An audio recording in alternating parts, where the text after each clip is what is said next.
Amigos, bienvenidos a este espacio La Justicia en Acción. En este proyecto vamos a buscar informarlos un poco acerca de en qué consiste este proceso que está por llevarse, en el que está contendiendo Luis Carlos Gutiérrez, y también él va a ser este co-conductor y también entrevistado, así que todas las dudas que tengan las vamos a resolver junto con Luis Carlos. Pero antes de comenzar, Luis Carlos, ¿cómo estás? Hola Gerardo, ¿cómo estás? Yo me encuentro muy bien, buenas tardes, con el gusto de estar platicando el día de hoy contigo y con quienes nos pueden escuchar en este momento. Luis Carlos, y que no siempre tenemos la oportunidad de platicar con una persona que en esta ocasión no lo tienes, pero el uniforme de rigor es la toga y que te toca ver tantos casos, tantos pues momentos complicados para muchas personas. Entonces, primero me gustaría empezar esta charla preguntándote cuál es tu puesto, a qué te dedicas y que la gente te conozca un poquito más. Sí, Gerardo, mira, actualmente soy juez de control y tribunal de enjuiciamiento del Poder Judicial del Estado de Hidalgo. Mi adscripción actual es el Distrito Judicial de Tula de Allende, Hidalgo, que es el tercer circuito judicial del Estado de Hidalgo. Debo de mencionarte, y para que la gente me pueda conocer, que soy el primer juez del sistema acusatorio en el Estado de Hidalgo, y de 17 juzgados del sistema acusatorio que tiene el Poder Judicial del Estado, he estado en 16 de esos juzgados. En 16 juzgados he hecho audiencias, y el Estado también está dividido en 5 circuitos judiciales, y de esos 5 circuitos he estado adscrito a 4 de ellos. O sea que el Estado lo conozco, he tenido la oportunidad de realizar audiencias prácticamente en todo el Estado, y además también la gente debe de saber que antes de que existieran las salas de audiencias como las conocen, no existían, y entonces el Poder Judicial contaba con equipos móviles, cámaras que se iban y se instalaban en espacios donde nos prestaban, la mayoría de las ocasiones un espacio en el Centro de Reinserción Social, un espacio en algún juzgado. Ahí se montaban las cámaras y hacíamos las primeras audiencias. De hecho, en abril de 2014 hicimos las primeras audiencias de este sistema en Hidalgo. Tú me platicabas alguna ocasión, Luis Carlos, que en realidad el derecho fue algo que llegó posterior a una carrera previa que tenías, que era de ciencias políticas. ¿Cómo fue este proceso y la experiencia que tienes en ambos rubros que te ha capacitado para estar en donde estás? Así es, Gerardo. Originalmente de niño quise alguna vez ser arquitecto, lo cual fue de muy niño, y después pensé en estudiar Derecho, y así lo vine pensando toda mi infancia, hasta que estudié en un colegio de Ciencias Humanidades, dependiente de la UNAM, y conocí las ciencias políticas. Entonces ahí caí en la duda de si ciencias políticas o Derecho. Al llenar mi boleta con el pase automático por ser ya miembro de la comunidad universitaria, mi primera opción fueron Ciencias Políticas en la Facultad de Ciencias Políticas y Derecho en la Facultad de Derecho de la UNAM. Me tocó mi primera opción, Ciencias Políticas en la Facultad de Ciencias Políticas, lo cual estudié durante los 8 semestres, pero nunca se me quitó ese gusanito, esas ganas de querer estudiar Derecho. Y en algún momento, ya viviendo aquí en Pachuca, salió la convocatoria de la Universidad Autónoma del Estado de Hidalgo, me inscribí y se dio esa oportunidad de poder estudiar Derecho. Y fue un proceso de un paro, ¿no? Me comentabas también, y que no querías quedarte como, no sabemos cuándo vamos a regresar a clases, ¿no? En esta época en donde había como tanta revuelta, y pudiendo quizás sumarte a estos movimientos estudiantiles, preferiste optar por aprovechar el tiempo de mejor forma, ¿no? Así es, uno de los paros más famosos y largos de la UNAM, me tocó como estudiante. Uno de los personajes que resaltaron en esta vía, en esta forma de que los estudiantes clamaban algún tipo de justicia, que en este caso era el aumento de las cuotas. Debo de decir que además las cuotas eran insignificantes en la UNAM, pero me tocó como compañero de clase el famoso Mosh, me tocó como maestro el ex esposo de una de nuestras políticas más famosas actualmente, y sí, teniendo esa posibilidad quizá de formar parte de ese movimiento estudiantil, pues decidí no hacerlo, y preferí seguir estudiando. Me quedé sin estudiar, llevaba meses, y salió la convocatoria de la Universidad Autónoma del Estado de Hidalgo, y decidí hacer esta convocatoria para estudiar Derecho, y mira, afortunadamente quedé, y hoy en día me dedico a la práctica del Derecho. Una pregunta importante, Luis Carlos. ¿Por qué nunca se te dio el ser Puma, no? Porque yo sé que mucha gente que entra o que forma parte de este sistema universitario, ¿no? Pues es como que, Pumas a muerte y de piel dorada y la garra, pero tú siempre has sido tuzo de corazón. Hasta la fecha creo que no hay nada más emotivo, más increíble, más que te erice la piel que gritar un Goya y en Ciudad Universitaria. Pero soy tuzo desde antes de nacer, ¿no? Mis padres ya me llevaban al estadio antes de que naciera. Prácticamente nací con el azul y blanco. Y como dice el eslogan, o uno de los eslogan que ha tenido el Grupo Pachuca, la playera se lleva tatuada en la piel y el escudo en el corazón. Qué bárbaro, ahí está. Ahí está impreso, ¿no? Hasta tatuajes de tener ahí. Luis Carlos, platícanos, me comentas que toda esta trayectoria te ha llevado a tener. ¿Tienes una idea de cuántos procesos has estado? ¿Cuántas audiencias has tenido a lo largo de tu trayectoria? ¿Aproximadamente un número se te viene a la mente? No tengo idea. A veces salen las estadísticas anuales que nos piden y le piden a las administraciones de los juzgados. El año antepasado, según supe yo, tuve bajo mi control 150 causas penales. Pero 150 causas penales no significan 150 audiencias. A veces de una causa penal puedes hacer un sinnúmero de audiencias. Ni siquiera podría calcular las audiencias que hago en un año. En una semana a veces pueden ser 40, 50 audiencias. Entonces son incalculables después de estos 12, 13 años como juez. También nos platicabas alguna ocasión que has tenido experiencia en materia familiar y en materia penal. Y te preguntábamos cuál de estos dos, si lo puedo llamar así, rubros, materias, cuál es la que te agrada más y cuál es la que te agrada menos. Nos comentabas que la materia familiar te costaba trabajo por el tema de los niños. ¿Por qué?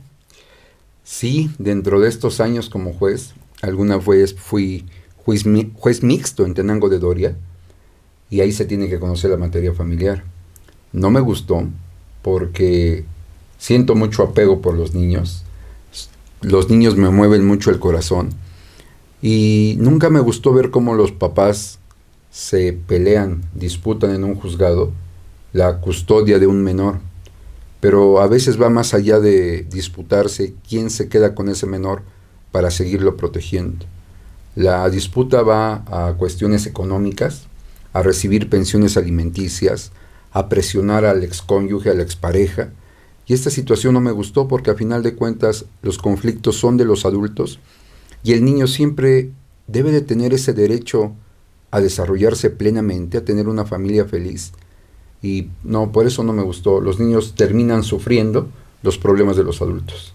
Y que eso también genera como mucho, tal vez esta indignación o tal vez llevarte a casa como este pensamiento, ¿no? De los recuerdos con estos pequeños, ¿no? Que tal vez no la pasan nada bien. Nos comentabas también de una historia, no sé si nos puedas platicar también a la gente que está viendo este podcast, esta historia en donde te tocó acercarte con un pequeñito y hasta temblaba, ¿no? Y al final pues fue como una experiencia muy bonita para él el saberte como un nuevo amigo, ¿no?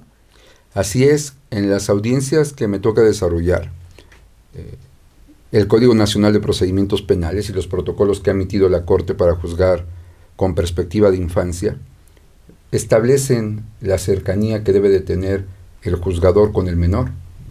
En mi caso, siempre trato de verificar que los niños estén en óptimas condiciones, primero en el recinto judicial, en el lugar donde van a participar, pero también que se encuentren en buenas condiciones emocionales, ¿no? El menor siempre va acompañado de una psicóloga, de un psicólogo, que le va dando el acompañamiento hasta llegar al momento de la audiencia.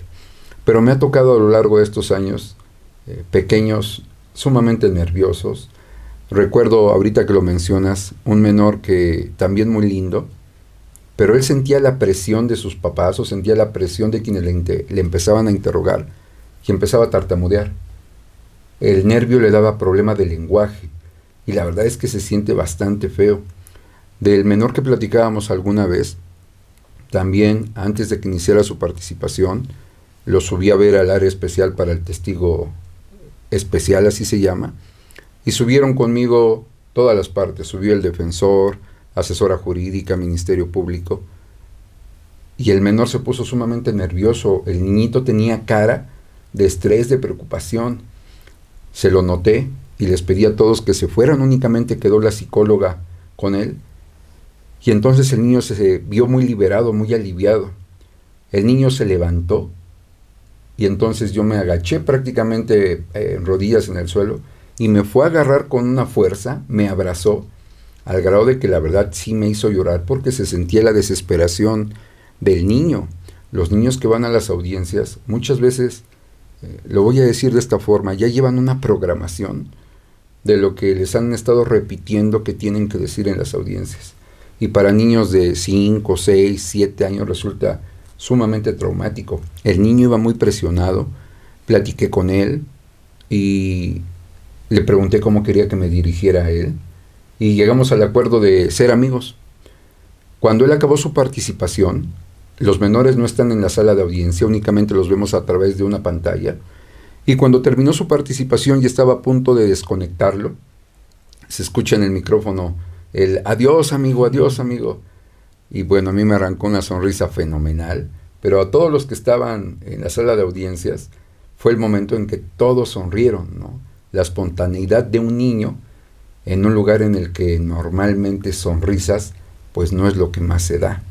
Y creo que es complicado, ¿no? Cuando tenemos esta aura que rodea muchas veces a los jueces, en donde los vemos como, nos comentabas, ¿no? Como figuras incorruptibles, intachables, y que, o sea, digo, así tiene que ser técnicamente, pero también los vemos como figuras ajenas a la sociedad, ¿no? Y esto es lo que busca el nuevo sistema de justicia a nivel nacional, que haya un acercamiento, ¿no? Y también nos platicabas que creo que lo que te caracteriza, y lo hemos notado así, es ese acercamiento con la gente, ¿no? ¿Tú qué nos puedes platicar acerca de esto? Que hay gente, hay jueces que tal vez llegan y a fuerzas tienes que levantarte, hacer reverencias, hacer muchas cosas, y pues tal vez ya en estos tiempos ya no es tan aplicable, ¿no?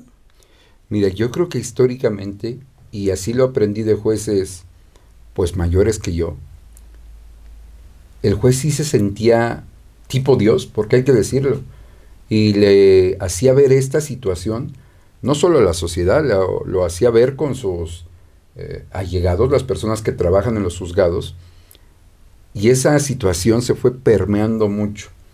En este sistema de corte acusatorio donde los jueces estamos en salas de audiencias, como bien lo dices, hay protocolos.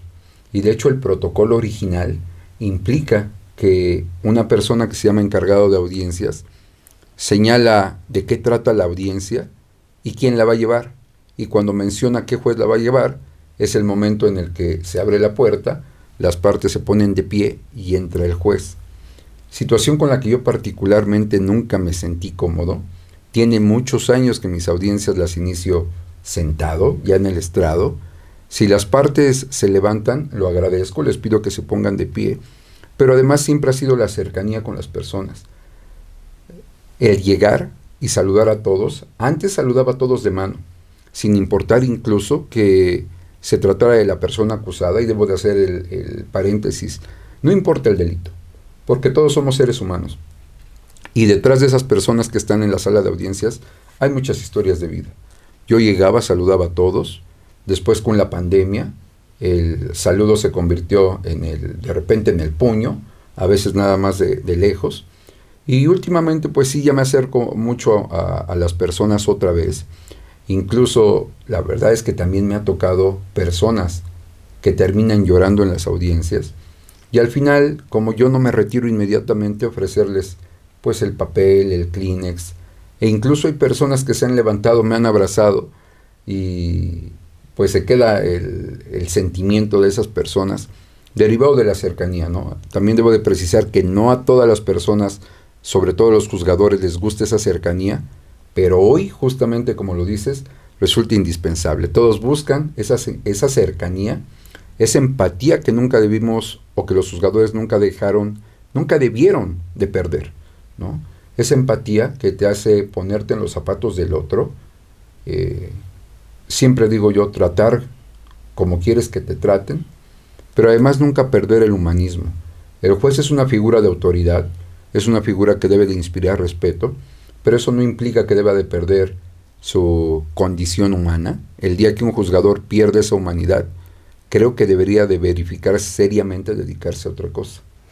También alguna vez nos platicabas que hay cierto, pues llamémoslo sentido de justicia. Bueno, yo lo veo de esta forma, como un sentido de justicia, de que específicamente en los casos relacionados con mujeres y con violencia de género y muchas cosas relacionadas con ese rubro, casi siempre el juez es como que ya prácticamente la tiene de ganar, ¿no? El lado dañado, que es el femenino, posiblemente, ¿no? Entonces nos platicabas que en tu caso te tomas el tiempo de analizar por completo el caso, porque muchas veces no es siempre así, ¿no? Pero hay personas que tal vez por cuestiones morales no se tocan el corazón para enviar a la cárcel a alguien que tal vez no tenga la culpa, ¿no? De lo que se está disputando en ese momento. Entonces, ¿qué piensas al respecto de esta situación? Existe un órgano acusador, un órgano que de acuerdo a la ley tiene la carga de la prueba, y ese órgano, que resulta ser Ministerio Público Fiscal, en muchas ocasiones quiere actuar bajo el amparo de que esa víctima es mujer, y siempre señalan que debe de actuarse con perspectiva de género. Actuar con perspectiva de género no debe implicar que por el hecho de ser mujer, una persona debe de tener la razón. Una persona puede tener la razón siempre y cuando las pruebas, lo debo de señalar en forma genérica, las pruebas te permitan establecer en un primer momento que en efecto hay una razón de un lado y no existe del otro lado. Pero esa carga de poder establecer esa situación corresponde a un ministerio público, y para eso sirve la prueba. Actuar con perspectiva de género es únicamente una serie de lineamientos que como juzgador debes de tomar en consideración para que en efecto tengas un mayor cuidado, una mayor atención en que la víctima viene de un grupo históricamente vulnerado, y por ello tener un mayor cuidado cuando vas a emitir una determinación. Sobre todo si estamos hablando de delitos donde casi por excelencia la víctima es una mujer, es entonces donde debe de actuar esa perspectiva de género, ¿sí? Hablamos de las violencias familiares, donde la mujer casi siempre es la víctima de este tipo de delitos. Feminicidios hoy en día. Entonces, es ese tipo de delitos donde hay una obligación de examinar con mayor cuidado, porque vamos a actuar bajo esa óptica de perspectiva de género. Pero no por el hecho de que un ministerio público o fiscal llega y te dice, tienes que resolver a mi favor porque la víctima era mujer o es mujer. No, esa es una situación con la que no comparto. Y por último, Luis Carlos, ya para cerrar este primer episodio, que esperamos que vengan muchos más, también invitamos a la gente a que, evidentemente, al no dedicarnos nosotros de tiempo completo a esto y que por los años de experiencia que tienes, creo que es un espacio excelente para que la gente pueda resolver dudas, ¿no? Dudas puntuales acerca de cómo se llevan a cabo estos procesos, ¿no? En materia ya sea familiar, en materia, me comentabas que era penal, lo que tú te especializas.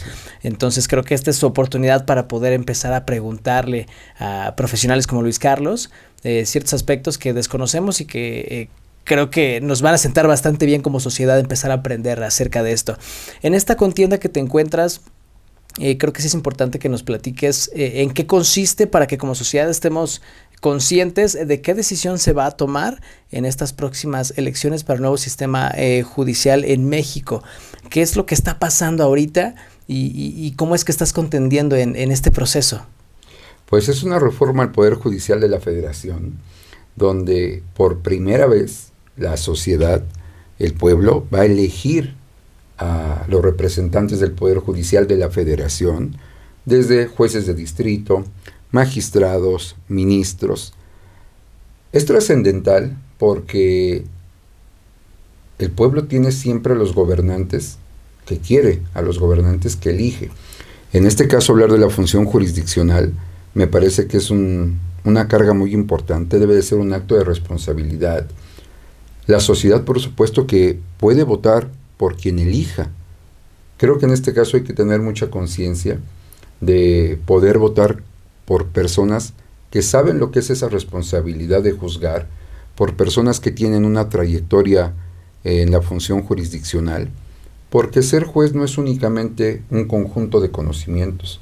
El juzgador, considero, debe de tener otros atributos como la empatía que hablábamos, el carácter, la determinación, la valentía, la ética, ¿sí? Por supuesto que la ética es fundamental, y cuando valores o conceptos como estos respaldan la trayectoria de un juzgador, creo que es una muy buena opción para la ciudadanía. En este caso, la elección se va a dar el próximo 1 de junio de este año, y las boletas van a estar divididas por colores. De acuerdo al cargo al que te estés postulando, la boleta tiene un color. En mi caso, para juez de distrito, la boleta es de color amarillo. También, a diferencia de otras elecciones donde hay que tachar el nombre o la casilla de un partido, de una persona, en este caso no. Nos van a identificar con un número, y es ese número el que se va a tener que rellenar en unos espacios que tiene la boleta. En mi caso es el número 19. Para poder votar por tu servidor tendrían que buscar en la boleta de color amarillo el número 19, y esa sería la mecánica en cómo se puede votar. El Instituto Nacional Electoral, dentro de su página, tiene un apartado que se llama Conócelos, para que puedas conocer a los candidatos, pero aparte tiene otro apartado de Practica, para poder practicar justamente cómo se van a llenar estas boletas, ya que es una elección muy distinta a lo que normalmente hemos conocido. Y que tenemos la oportunidad, como bien dices, ¿no?, de elegir a aquellas personas que van a estar detrás, pues emitiendo, ¿no?, este juicio, haciendo esta labor, ¿no?, tan importante, y que también al mismo tiempo puede ser, pues no sé, yo lo veo tanto como benéfico como peligroso, porque también no sabemos qué preparación, ¿no?, actualmente tienen las personas que pueden llegar ahí. No sé si pudieras platicarnos sobre estas, qué es lo que tienen que tomar en cuenta, o qué tienen que tomar en conciencia las personas para elegir correctamente, además de la experiencia. ¿Qué otros aspectos consideras importantes que tienen que analizar antes de tomar su decisión de votar? Mira, hablábamos, hace un momento me preguntabas de la perspectiva de género, pero por supuesto que cuidar a las mujeres en este país resulta trascendental. Somos un país donde un alto índice de delitos se comete en contra de mujeres, y actuar con esa perspectiva resulta fundamental. Hay que cuidarlas, pero no solamente a las mujeres, hay que cuidar a los niños. Es un país también donde actualmente tenemos un alto índice de delitos que se cometen en contra de menores, adultos mayores, ¿sí? Hoy en día también el adulto mayor debe de estar muy protegido. Tenemos diversidad de género, ¿sí? El juzgador no únicamente debe de ser un conocedor de la ley, debe de tener un conocimiento de su entorno, debe de tener un pulso sobre los acontecimientos que está viviendo su país, debe de tener un pulso en el sentido de que sus resoluciones también puedan ser un termómetro para la sociedad. ¿Qué debe de elegir una persona que va a llenar la boleta? Experiencia, conocimiento, vocación. Soy de los que considera que ser juez es una vocación, ¿sí? Normalmente las personas siempre buscamos el sobresalir en la forma económica. En mi caso, ser juez del fuero común no implica tener un sueldo abultado. Es un sueldo que te permite vivir decorosamente, pero no es un sueldo que te va a volver rico. Ser juez implica también que tienes un horario de entrada, pero no tienes un horario de salida. Ser juez a veces implica que en días de asueto, cuando los demás están descansando, tú tienes que estar trabajando. Tienes que estar trabajando en sábados, domingos, días festivos, el Año Nuevo, la Navidad. Y ser juez implica justamente esa vocación. Yo creo que las personas que van a poner un número en la boleta deben de conocer quién es esa persona y si verdaderamente tiene esa vocación para poder servir como juez. Ser juez es una posibilidad de servir a la sociedad. Por supuesto que el conocimiento es importante. En mi caso, pues tengo una licenciatura en Derecho, tengo una especialidad en Derecho Penal, tengo una maestría en Derecho Procesal Penal, estoy doctorándome también en Derecho Penal. además de ser docente desde hace 15 años, 12 años como capacitador y docente a nivel de posgrado, me ha tocado capacitar servidores públicos en al menos 12 estados de la República, desde fiscales, ministerios públicos, defensores públicos, privados, jueces, magistrados, consejeros de la judicatura.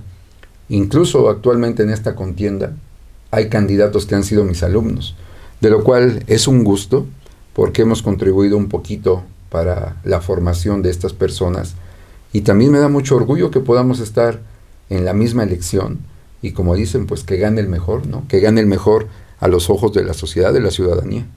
Perfecto, Luis Carlos, pues con esto cerramos este primer episodio y redes sociales, lo pueden encontrar como Luis Carlos Gutiérrez en todas las redes sociales, Facebook, Instagram, YouTube y hasta en la sopa nos vamos a estar saludando por allá. Nosotros nos vemos y escuchamos pronto. Muchísimas gracias, compartan, comenten y hagan una correcta elección. Nos vemos y escuchamos pronto. Bye.